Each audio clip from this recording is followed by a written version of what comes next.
जड़, जोरू और जमीन। झगड़े की जड़ तीन। हमेशा झगड़ा तीन कारणों से होता है। झगड़े का पहला कारण है जड़। जड़ मतलब मूर्खता। या तो आप मूर्ख हैं इसलिए झगड़ा होगा। कोई मूर्ख आदमी हो ना, वो लड़ता ही रहता है, बोलते ही रहता है। मूर्ख है ना, इसलिए लोग नहीं कहते रे पागल है ये, सबसे लड़ रहा है, कोई सार नहीं, बातों में लड़े जा रहा है, तो मूर्खता है। झगड़े की जड़ तीन। पहला जड़, जड़ मतलब मूर्खता। जोरू, जोरू मतलब झगड़े की जड़ तीन। पहला मूर्खता जड़, दूसरा जोरू पत्नी। झगड़ा किसके कारण होता है? स्त्री के कारण।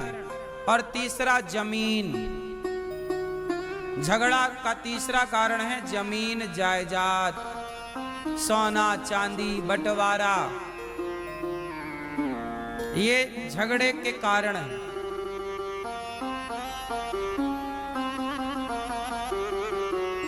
जो आदमी मूर्ख है वो झगड़ा, जो झगड़ा कर रहा है मतलब वो मूर्ख है। जड़, झगड़ा हो रहा है पत्नी के कारण। पत्नियां समझदार हों तो झगड़ा कभी ना हो। समझदार पत्नियां कहां मिलती हैं? बोलो। समझदार पत्नियां संस्कारी माँ बाप के आंगन में ही मिलती हैं। यदि संस्कारी माँ बाप नहीं है तो बेटी उजड्ड होगी। कैसी होगी? उजड्ड।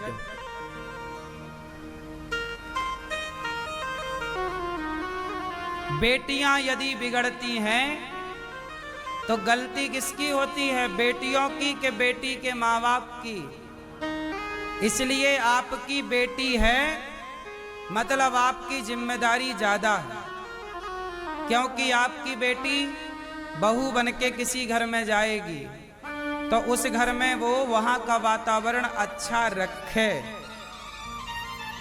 इसके लिए आपको बेहतर संस्कार देने होंगे।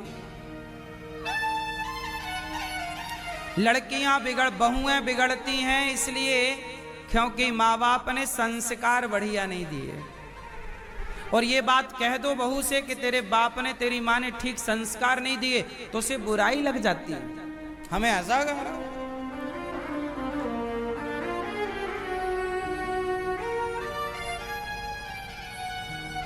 अच्छा ये बताओ, आप लोग अपनी बेटियों को घर में काम धाम कराते हो कि नहीं? बेटियों से क्यों?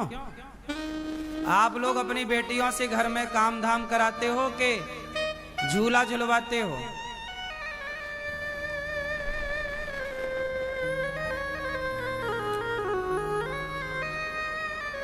आजकल के माँ बाप केवल पढ़वाते हैं बेटियों को, पढ़ो पढ़ो कलेक्टर बनना है, और कलेक्टर बन के अपने पति को अंदर कर देना। जा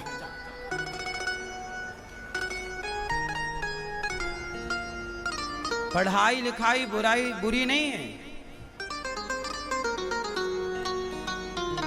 परंतु बेटियों को पढ़ाने के साथ साथ आप क्या करते हो? आजकल की बेटियों को रोटी बनाना नहीं आता, घर का काम करना नहीं आता। इसका मतलब क्या है? आपने अपनी बेटी को अपाहिज बनाया। अपाहिज क्या बनाया आपने?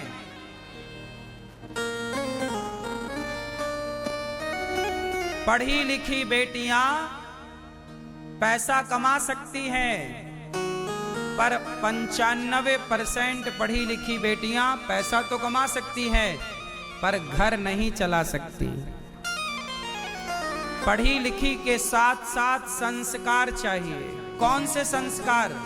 घर चलाने वाले संस्कार। पढ़ाई लिखाई अलग है। आपकी पढ़ाई जब आपका ब्याह होगा तो जीवन जब विवाह के बाद चलेगा तब पढ़ाई काम नहीं आएगी। क्यों जी बताओ, आप जितने लोग शादी के बाद जीते हो, पढ़ाई काम आती है? पढ़ाई केवल पैसा कमाने के काम की है। पढ़ाई का मतलब क्या? पैसा कमाओ। लेकिन पैसे से बड़े रिश्ते होते हैं। बताओ, पैसा बड़ा है कि पति बड़ा है? बोलो, पैसा बड़ा कि पति बड़ा?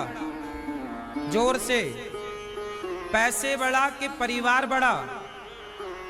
पर पढ़े लिखे लोग पैसे को बड़ा मानते हैं, परिवार को बड़ा नहीं मानते। पैसा कमाना अलग है, परिवार चलाना अलग है। जो पढ़ा लिखा है जरूरी नहीं कि वो परिवार चला सके, और जरूरी नहीं कि जो अनपढ़ है, अनपढ़ लोग भी बढ़िया परिवार चला लेते हैं। व्यापार करना, पैसा कमाना बिल्कुल अलग है। आपने अपनी बेटी को क्या सिखाया? पैसा कमाना सिखाया, पांव पे खड़ा कर दिया, अच्छा किया, बिल्कुल बुरा नहीं है। क्या रिश्ते चलाना सिखाया? क्या सीता माता पढ़ी लिखी नहीं थी? पढ़ी लिखी थी, लेकिन पढ़ी लिखी होने से ज्यादा सीता माता एक अच्छी पत्नी है और एक अच्छी मां है। अब सवाल आपसे, क्या आपकी बेटी एक अच्छी पत्नी बनने के लायक है? एक अच्छी बहू बनने के लायक है? एक अच्छी मां बनने के लायक है? यदि आपकी बेटी के अंदर एक पत्नी बनने का, एक अच्छी मां बनने का, एक अच्छा बहू कर्तव्य निभाने का गुण नहीं है, तो उसकी पढ़ाई काम ना आएगी। पढ़ाई से वो पैसा कमाएगी। यदि आप अपनी बेटियों को रिश्तों में देखना चाहते हैं तो शिक्षा के साथ संस्कार देना मत भूलिएगा, वरना वो चला ही ना। अब सोचो, मैं औरों का क्या उदाहरण दूं। बिल गेट्स बहुत पैसे वाला है, पैसा कमाना जानता है, दुनिया का सबसे बड़ा आदमी बिल गेट्स। लेकिन उसकी पत्नी ने 27 साल बाद उसे तलाक दे दिया। व्यापार चलाना आ गया, परिवार चलाना नहीं आया बिल गेट्स को। तो व्यापार चलाना अलग है और परिवार चलाना अलग है। आपकी बेटी पैसा भले कम कमाए पर परिवार चलाए, तब तो वो। आप बताओ, आप कैसी बहू चाहते हो, परिवार चलाने वाली या व्यापार चलाने वाली? बोलो, आपको बहू कैसी चाहिए? जैसी बहू चाहिए वैसी बेटियां बनाओ। वैसी बेटियां बनाओगे तो बहू बढ़िया मिलेगी। अब वैसी बेटियां हैं ही नहीं बाजार में, सब चाइना मॉडल हो गई। अब कम बची हैं अच्छी बेटियां। अब सबको पैसा चाहिए, पैसा। सास किसी को नहीं चाहिए। आजकल तो लड़की का बाप ऐसा घर देखता है सास जहां मर चुकी हो, झंझट ही नहीं सास का। सास किसी को नहीं चाहिए, ससुर नहीं चाहिए, जेठानी का तो बिल्कुल झंझट ही नहीं चाहता आदमी। सिंगल फेस चाहिए, हाँ या ना? इससे परिवार बढ़ेगा, इससे तुम्हारे बच्चे क्या सीखेंगे? अरे बच्चों के लिए जितना माँ बाप का प्यार जरूरी है, उससे ज्यादा दादा दादी का प्यार जरूरी है। आप समझते हो मेरी बात तो समझ लो, नहीं समझते तो नहीं ही समझते। फिर समझाए कौन? आज की जनरेशन को सास ससुर नहीं चाहिए। ये बात सही है कि गलत है? क्यों? क्योंकि आज की जनरेशन शिक्षित है, संस्कारी नहीं है। इसलिए परिवार को चलाने वाली बहू चाहिए, परिवार चलाए, संभाल के रखे। झगड़े की जड़ 3: मूर्खता पहली जड़, पहली वजह, स्त्री दूसरी वजह। स्त्री झगड़ा कराए तो महाभारत करा दे।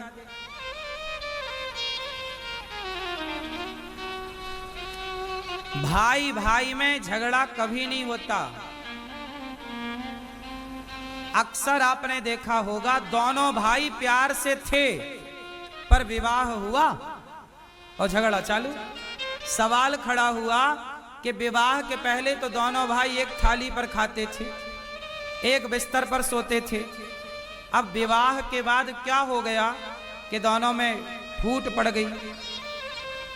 तो आप अपनी बेटियों को ऐसे बनाओ कि वो घर तोड़ने वाली ना हो, घर जोड़ने वाली। क्योंकि जब आपकी बेटी घर जोड़ेगी तो आपके घर में भी जो बहू किसी की बेटी है वो भी आपके घर को जोड़ के रखेगी। सब घर जुड़ के रहेंगे, वरना टूटते टूटते तो आदमी खत्म। नारी लक्ष्मी है। एक नारी होती है जिसके पांव पड़ते ही घर में भंडार भर जाता है, और एक नारी ऐसी भी होती है जिसके पांव पड़ते ही सब बर्बाद हो जाता है। ये बात सही है कि गलत है? इसलिए नारी लक्ष्मी भी है और नारी अलक्ष्मी भी है। बोलो हाँ। इसलिए नारी का जिनकी आपकी बेटियां हैं, हर बाप को मैं प्रार्थना कर रहा हूं हाथ जोड़कर, हर बेटी के बाप को और हर बेटी की मां को हाथ जोड़ के प्रार्थना करता हूं, अपनी बेटियों को संस्कार दो। आज के इस 21वीं सदी में लड़के खराब नहीं हैं, है ना? हम ये नहीं कहते कि कुछ खराब नहीं, बहुत खराब भी हैं। बहुत सारे पुरुष भी अपनी पत्नियों को मार मार के कुकर में पका लेते हैं। तो पुरुष भी पका रहे हैं पत्नियों को कुकर में, ये भी केस समाज में है। हम ये नहीं कहते कि पुरुष पक्ष गलत नहीं है, पुरुष भी गलत है, स्त्री पक्ष भी गलत है। दोनों को सुधार की जरूरत है, और दोनों में सुधार हो सकता है यदि माता पिता एक्शन लें। तो हर बेटी का बाप और हर बेटे का बाप, आप अपने बेटा हो या बेटी, दोनों को संस्कारवान बना दो, फिर देखो कि उनका जीवन कितना सुखमय बीतता है। जिम्मेदारी पुरुषों से ज्यादा स्त्रियों की है या नहीं? चलो बताओ, पुरुष का जिम्मेदार होना जरूरी है, ये बात सही है, पर पुरुष से कम या पुरुष से ज्यादा? बताओ, स्त्री का जिम्मेदार होना कितना जरूरी है, पुरुष से कम कि ज्यादा? बोलो बोलो बोलो। क्यों क्यों? क्योंकि स्त्री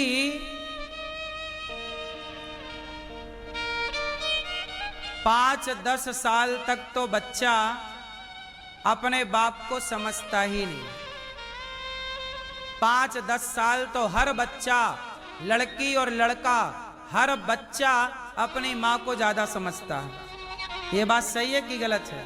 जब मैं भी छोटा था तो मैं भी ज्यादा माँ के पास रहता था। आप भी जब छोटे थे तो ज्यादा किसके पास थे?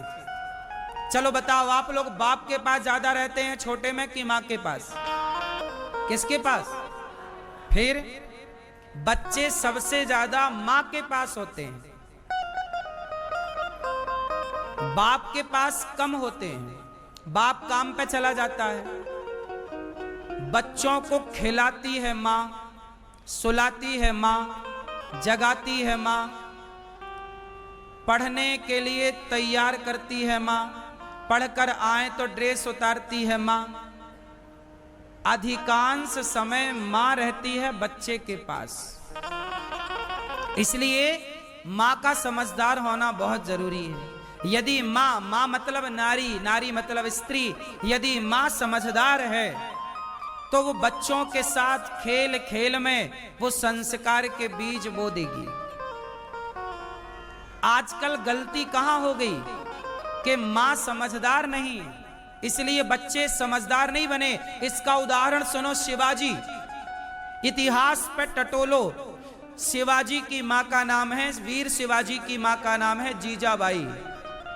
बोलो हाँ। शिवाजी की माँ का नाम क्या? जीजाबाई ने शिवाजी को बचपन में, पढ़ लेना इतिहास, बचपन में खेल खेल में शिवाजी को संस्कारवान बना दिया। बोलो हां कि ना? बच्चे को संस्कार कौन देगा? बाप तो देगा, देना ही चाहिए। पर अभी तुम्हारी बात सुनता है बच्चा? बताओ, बचपन में बच्चा ज्यादा किसकी बात सुनता है? एक टाइम बाद आता है, आप कहती हो महाराज हमारा बेटा सुनता नहीं है। जब सुनता था तब क्या सुनाया तुमने? जॉनी जॉनी यस पापा, क्या सुनाया? जब सुनता था तब तुमने गीता क्यों नहीं सुनाई? जब तुम्हारा बच्चा तुम्हारी सुनता था तब तुमने रामचरितमानस क्यों नहीं सुनाई?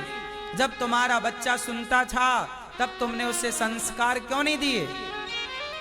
तब क्यों नहीं तुमने उसे वश में किया? क्यों हाथ से जाने दिया?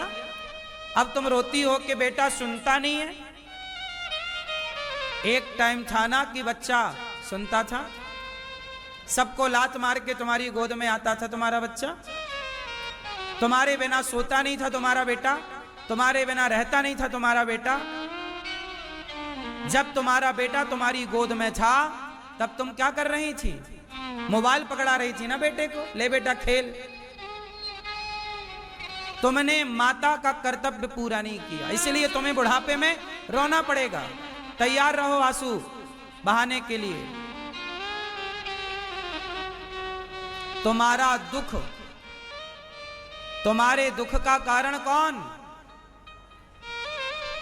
तुम्हारा बेटा तुम्हारी सुनता है, छोटा है, 5 साल का है, तुम्हारी सुन रहा है। नहीं सुनता 2 थप्पड़ मारो, सुनवाओ। जैसे माने वैसे मनवाओ। लड्डू से माने लड्डू से, थप्पड़ से मारे थप्पड़ से मनवाओ और सही रास्ते पर लाओ। गंजेड़ियों की संगति, तुम्हारी बेटी तुम्हारा बेटा मोबाइल पे बात कर रहा है, क्यों नहीं तुमने जानने की कोशिश की कि किससे बात कर रहा है या कर रही है? दिन भर मोबाइल चलाती है या चलाता है, तुमने क्यों नहीं मोबाइल की गैलरी चेक की, किससे बात कर रही है? व्हाट्सएप चेक किया, गूगल चेक किया, जो भी उसका इंस्टाग्राम और फेसबुक जो भी है, चेक क्यों नहीं किया? बच्चों के मोबाइल को चेक करना सीखिए। बच्चों की पैंट की जेब में हाथ डालना सीखिए। क्या है बच्चों के जेब में? क्या है बच्चों के बैग में? क्या है बच्चों के मस्तिष्क में? क्या चल रहा है? 10 साल का बच्चा हो गया, सावधान हो जाइए, माँ बाप की जिम्मेदारी ज्यादा है। बच्चा 10 साल का हो गया, 12 साल का हो गया और जिम्मेदार हो जाइए, 15 साल का हो गया और जिम्मेदार हो जाइए। आप लोग अपनी गलती तो देखते नहीं, रोते हैं मेरा बेटा बिगड़ गया, बेटा नहीं सुनता महाराज, बेटी सुनती नहीं है। ये सब तुम्हारी मूर्खता है और कुछ नहीं। कोई भी बच्चा एक दिन में कभी नहीं बिगड़ता, सालों तक उसे कुसंग मिलता है, गलत संगति मिलती है, तब जाके वो बिगड़ता है। उसे बीच में रोका क्यों नहीं? बीमारी कहते ना कैंसर है, पता पहले ही लग जाए तो सुधारा जा सकता है, और आखिरी में पता लगा कि कैंसर है तो नहीं सुधारा जा सकता। ऐसे बच्चे बिगड़ रहे हैं, ये पहले ही पता लग जाए तो सुधारा जा सकता, पर बिगड़ गए अब नहीं सुधारा जा सकता। क्यों जी? बात सही है कि गलत है? इसलिए कहता हूं कि संस्कार देने में तनिक भी लापरवाही नहीं। माँ बाप का परम कर्तव्य है कि बेटा बेटी के पीछे बिल्कुल लगे रहो। आप स्वतंत्र हो जाते हैं, अरे अब बेटा कौन देखे। वो जमाना अलग था जब बच्चों के हाथ में मोबाइल नहीं था तो कहीं भी जाएं। आजकल बच्चों के हाथ में मोबाइल होना जानते हो? जरा 1 घंटे का टाइम उन्हें अलग से मिल गया तो वो मोबाइल पे क्या देखने लग जाएंगे तुम्हें पता ही नहीं लगेगा।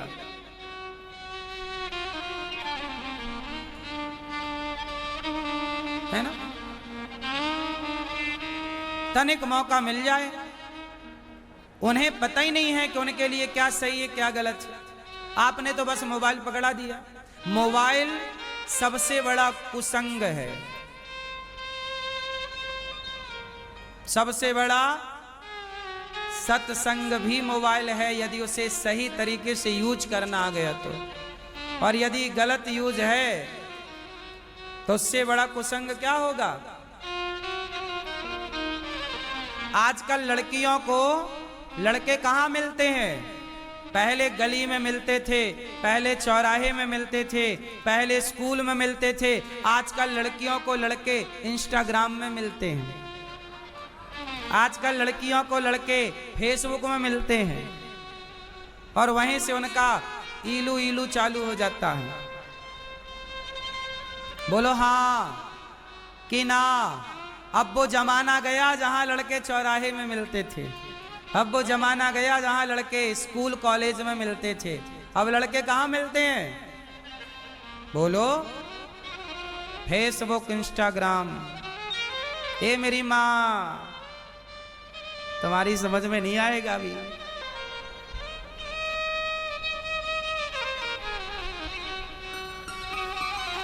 समझ सको तो समझो दिलवर जानी, हाँ फिर भी दिल है हिंदुस्तानी। तो समझ सको तो समझो। कहने का तात्पर्य यह है कि महाभारत इसलिए हुआ, झगड़े की जड़ तीन, जड़ जोरू और जमीन। पांडवों का झगड़ा किसके लिए हुआ? जमीन के कारण। और नारी भी कारण है। द्रौपदी के बाल पकड़ा दुशासन ने। द्रौपदी ने कहा कि तूने मेरे बाल पकड़े हैं, अब मैं तेरे रक्त से जब तक बाल नहीं धुल लेती मैं अपने बाल नहीं बांधूंगी। द्रौपदी ने कभी अपने बाल नहीं बांधे जब तक दुशासन के रक्त से अपने बालों को धुल नहीं लिया। सोचिए, किसी के बाल पकड़ना भी इतना बड़ा पाप हो सकता है, किसी के कपड़े पकड़ना भी इतना बड़ा पाप हो सकता है, किसी की पत्नी को ऐसी दृष्टि से देखना भी पाप हो सकता है। ये महाभारत सिखाता है। महाभारत हो गया, पांचों पांडव जीत गए और 100 कौरव हार गए। अच्छा बताओ, कौरवों का हारना जरूरी था या नहीं? महाभारत क्यों हुआ? पांडवों की जमीन ले ली कौरवों ने। इसलिए आपसे कहता हूं, किसी की जमीन जायदाद मत लेना। जो आपका है उसे अपने पास रखो, जो आपका नहीं है उसे अपने पास ना रखो। 1 इंच किसी की जमीन आपकी तरफ आ जाए तो वापस कर दो, मत लेना। जो मेरा है वो मैं रखूंगा, आपका मैं नहीं रखूंगा। जमीन जायदाद, पांडवों की जमीन ले ली। भगवान ने शांति दूत बनकर के कहा कि भैया पांडवों को 5 गांव दे दो। पांडवों को कितना दे दो? बोलो 5 गांव। क्या बोला दुर्योधन ने? 5 गांव मैं सुई की नोक बराबर नहीं दूंगा। किसने बोला? मैं सुई की नोक बराबर। भगवान ने कहा कि यदि तुम नहीं दोगे ना दुर्योधन तो महाभारत होगा, तुम्हारा नाश हो जाएगा। दुर्योधन बोला लड़ लो।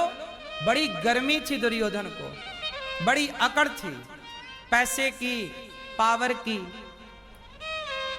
आदमी पैसा पाके अंधा हो जाता है, उसे लगता है कि हम ही भगवान हैं, हमसे बड़ा कोई भगवान। अंधा हो गया दुर्योधन। अंधे का बेटा था तो अंधे का बेटा अंधा तो नहीं था, लेकिन अभिमान ने उसे अंधा कर दिया। जब नाश मनुज पर छाता है पहले विवेक मर जाता है। दुर्योधन ने सुई की नोक बराबर जमीन देने से मना कर दिया। फिर क्या हुआ? महाभारत हुआ। महाभारत में क्या हुआ? दोनों पक्षों में लड़ाई हुई और 100 कौरव मारे गए, सारे मारे गए। धृतराष्ट्र रो रहे हैं, मेरे बेटे मारे गए, बेटे मारे गए। धर्मराज युधिष्ठिर राजा बने। तब क्या हुआ, धृतराष्ट्र को रोटियां परोसी गई। भीम भैया ऐसे रोटी फेंक फेंक के देते हैं, बुढ़ा ये ले खा। भीम भैया धृतराष्ट्र को रोटियां ऐसे फेंक के देते हैं, ए बुढ़ा ये एक रोटी यहां पड़ी, एक रोटी इस तरफ। फिर धृतराष्ट्र अंधे तो थे ही, रोटी ढूंढते, कहां कहां ये, अच्छा ये मिल गई रोटी, एक और कहां, भीम यहाँ, अच्छा ये मिल गई, ऐसे रोटी खाते। अच्छा बताओ, भीम भैया रोटी ऐसे फेंक के दे, ए बुढ़ा लो रोटी लो लो लो। जब पास में आते तो दूर फेंक देते भीम भैया। फिर ऐसे जाते धृतराष्ट्र और रोटी उठाते। फिर कहीं साग की कटोरी होती तो साग की कटोरी अलग रखते, ये मिल गई, ऐसे करते।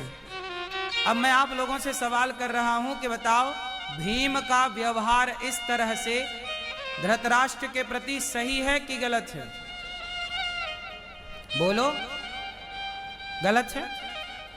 बोलो, ये भैया बताएंगे चश्मा वाले। भीम भैया का व्यवहार धृतराष्ट्र के प्रति सही है कि गलत है? जोर से, गलत है। आप बताओ, बोलो बोलो, सही कि गलत? सही। क्या है? गलत है ना? आप बताओ, गलत है। आपको बहुत दया आ रही है ना धृतराष्ट्र पर? तब बहरे थे क्या? तब पुकार रही थी ना, और ये राजा थे, क्या राजा का धर्म नहीं था कि वो न्याय करता अपनी प्रजा के साथ? तुम्हारे सामने कोई लड़की को निर्वस्त्र किया जा रहा हो और वो पुकार रही हो, तो क्या उसे बचाना नहीं चाहिए? और निर्वस्त्र करने वाला कौन था? धृतराष्ट्र का बेटा। क्या नहीं बचाना था? क्या इन्हें दया आई द्रौपदी पर? जब इन्हें दया नहीं आई तो ये भी दया के लायक है नहीं, ये इसी के योग्य हैं। जो दया का पात्र हो उस पर दया करो, जो दया का पात्र ना हो उस पर दया ना करना, वरना तुम्हारा नुकसान हो जाएगा। हिंदू हो, जरूरत से ज्यादा दया ना कर लेना। पृथ्वीराज चौहान ने दया करके मोहम्मद गौरी को छोड़ा, एक बार उसने पकड़ा तो एक बार भी नहीं छोड़ा। इतनी दया मत कर लेना। पृथ्वीराज चौहान ने दया की तो उनकी आंखें फोड़ दी मोहम्मद गौरी ने, और उनकी पत्नी को जिंदा जलना पड़ा था, संयोक्ता को जौहर करना पड़ा था। इतनी भी दया ना कर लेना कि तुम्हारी बहन बेटियों को जिंदा जलना पड़े। विषय की गंभीरता को ध्यान में रख के निर्णय दिया करो और लिया करो, भावनाओं में बह के नहीं। भावनाएं काम नहीं करती। बोलो हाँ। जब युद्ध होता है तब भावनाएं काम नहीं करती। अभी पाकिस्तान से युद्ध हुआ तो भावनाएं काम नहीं कर रही थी, गोला बारूद काम कर रहा था। बोलो हाँ। जैसे को तैसा। माफ करेंगे तो तुम्हारे घर में घुस के सिंदूर उजाड़ेंगे, तो ऑपरेशन सिंदूर जरूरी था। दया जरूरी नहीं है, हर बार दया जरूरी नहीं है। क्यों? इसलिए धृतराष्ट्र इसी के लायक है। तब दया नहीं आई भीम पर। ये वही धृतराष्ट्र हैं जिन्होंने शांति के प्रस्ताव को स्वीकार नहीं किया। भगवान शांति का प्रस्ताव लाए थे, उस समय राजा कौन था? धृतराष्ट्र। क्या भगवान की बात नहीं माननी थी? क्यों नहीं माने? क्यों नहीं दिया पांडवों को 5 गांव? पांडवों का भी हड़प लूं, अपना भी आ जाए। धन्ना सेठी, धन्ना सेठ बनना है बनो। जरूरत से ज्यादा लोभ व्यक्ति का नाश करता। धृतराष्ट्र को क्या गया था? लोभ, पुत्र का मोह। तुम्हारा बेटा है तो कुछ भी करेगा। फिर इसलिए ये ऐसे ही कुत्तों की तरह टुकड़े खाने के लायक है। ये कथा ये सिखाती है कि किस पर दया करें और किस पर दया